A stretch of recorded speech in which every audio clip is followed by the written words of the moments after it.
welcome back to my series of Riveting Women. In my first episode, I told the story of Brianna Daniels, who was the first female African-American tire changer in NASCAR. Then in my second episode, I featured Jamie Little, who is a female pit reporter in NASCAR. For this third episode, I got the chance to learn about and interview Samantha Busch.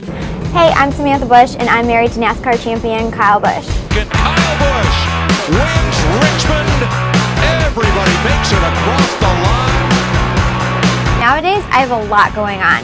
I'm a wife, a mom, the owner of Murph Boutique. I run the Kyle Busch Foundation. I do the hiring at Kyle Busch Motorsports, and also I run a lifestyle blog at SamanthaBusch.com. I want to talk about Samantha today because she's a very inspiring woman who wears a lot of different hats and is somehow able to balance that with being a loving wife and a good mom. She invited me into her RV to get a closer look at one of her latest endeavors, her clothing line, Shop Murph.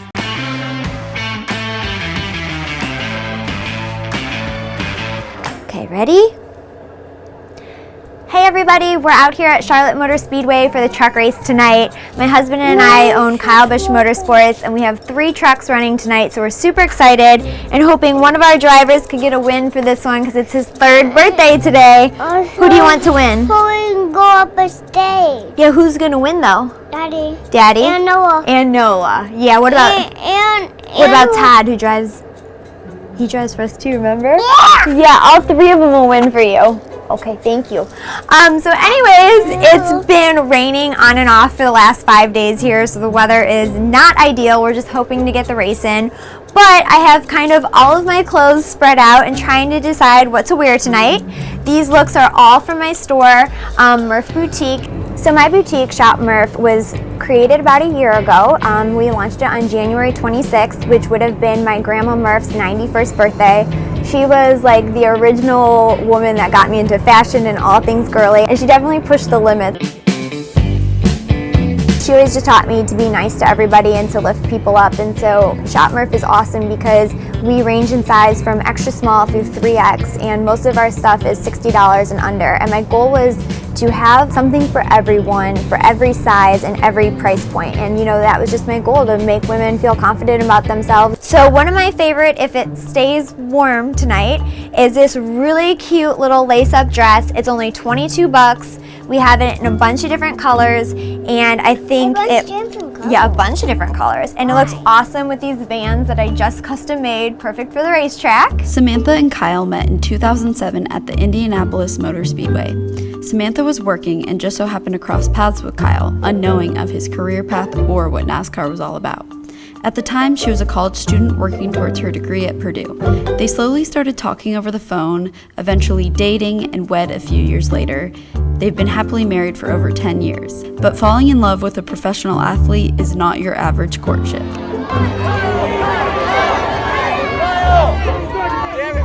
Everybody says, oh, like this is Kyle's, job, but this is our life. Like we travel with him from Valentine's Day through Thanksgiving, and so when he has a bad day, we all feel that.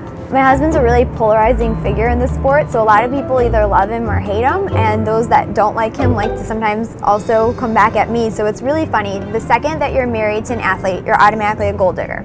The second you open up your own business and foundation and all that other stuff, you're a bad mom and wife because you're working. So there's like nothing that you can do right. So I would say when I first came into the sport, that was really hard for me, getting critiqued for what I looked like, what I wore, what I would say, anything you did. And I think after 10 years of being in the sport, I'm kind of like, screw it. You either like who I am or you don't. If you don't, well, unfollow me or I'm going to block you if you say something mean, because I just don't have time for that negativity. I'm a mom, I'm going to focus on Brexton. Okay, you hold on to that while we talk, okay? Okay, just one. Okay. All right, you ready? We got to do it one more time.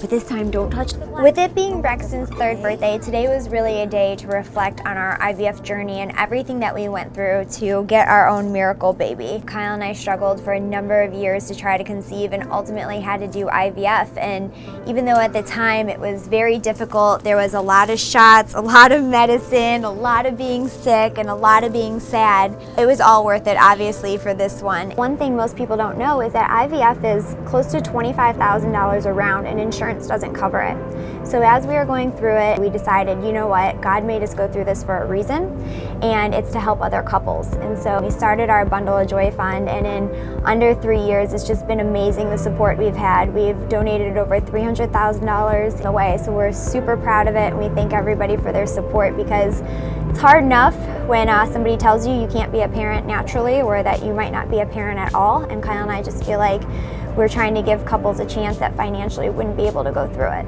We have 17 babies through our foundation, and we're just gonna keep providing grants so that everybody can experience what it's like to have their own bundle of joys. Kyle and I definitely wanna, have another kid. Brexton's been the greatest blessing in our life, and he's our world, and we know we at least want one more. So hopefully in the future, we finally got him potty trained and he's all good, and I think it'll be good for our family. Hey, was that a huge spider web that me and Daddy saw? There was a huge spider web you saw. Hey, what a big spider! My message on social media is just, believe who you are, love on your family and friends, and don't let those haters get you down. So that's a little bit more about Samantha Busch. I hope you guys liked this video, and thank you to Samantha for letting me see a little glimpse into your life. You can find Samantha in the links in the description. She's on Instagram, she has a blog. If you guys liked this video and you like this series, don't forget to subscribe to my channel. My next episode is not going to be about NASCAR, just in case you guys are like, is this only a series about NASCAR? It's not, but I wanted to start with that because it is such a male-dominated sport. So thank you guys for watching. Don't forget to subscribe, and I'll see you next time.